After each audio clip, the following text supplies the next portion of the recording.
December 5, 1872 ഡൈഗ്രാറ്റിയ എന്ന British കപ്പൽ Atlantic സമുദ്രത്തിലൂടെ സഞ്ചരിക്കുമ്പോൾ മറ്റൊരു കപ്പൽ ഒരു മനുഷ്യ സാന്നിധ്യവും ഇല്ലാതെ സമുദ്രത്തിലൂടെ നീങ്ങുന്നത് കണ്ടു.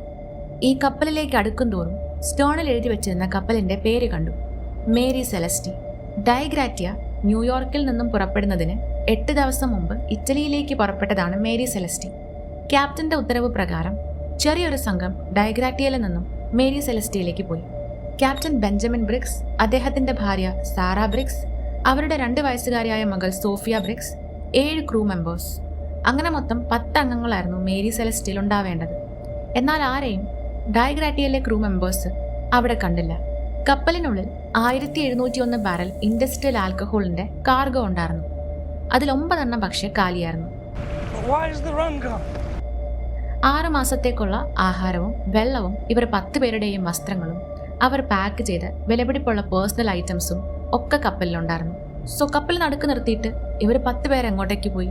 കപ്പലിന് സാരമായ കേടുപാടുകളൊന്നും ഉണ്ടായിരുന്നില്ല. അതുകൊണ്ട് ഉപേക്ഷിച്ചു പോകാൻ സാധ്യതയില്ല. അപകടം നടന്നതിൻ്റെതായ ഡിസ്ട്രസ് കോൾസോ സിഗ്നൽസോ ഒന്നും കപ്പലിൽ റെക്കോർഡ് ചെയ്തിട്ടുമില്ല. 9 ബാരൽ ആൽക്കഹോൾ കാണാതായതൊഴിച്ചാൽ കടൽ കൊള്ളക്കാർ അറ്റാക്ക് ചെയ്തതിൻ്റെതായ വയലൻസിൻ്റെയോ സ്ട്രഗിളിൻ്റെയോ ഒന്നും ലക്ഷണങ്ങളും ഇല്ല. ഇനി എങ്ങാനും ഇവർ മരിച്ചതാണെങ്കിൽ ഇവരുടെ ശരീരമോ ശരീരാവശിഷ്ടങ്ങളോ കാണാനുമില്ല. ഇതൊക്കെയാണെങ്കിലും കപ്പലിൽ നിന്നും ഒരു ലൈഫ് ബോട്ട് മിസ്സിംഗ് ആയിരുന്നു.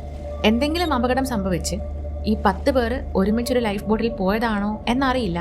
എന്തുതന്നെ ആയാലും ഈ 10 പേരുടെ ഒരു വിവരവും പിന്നെ കിട്ടിയിട്ടില്ല.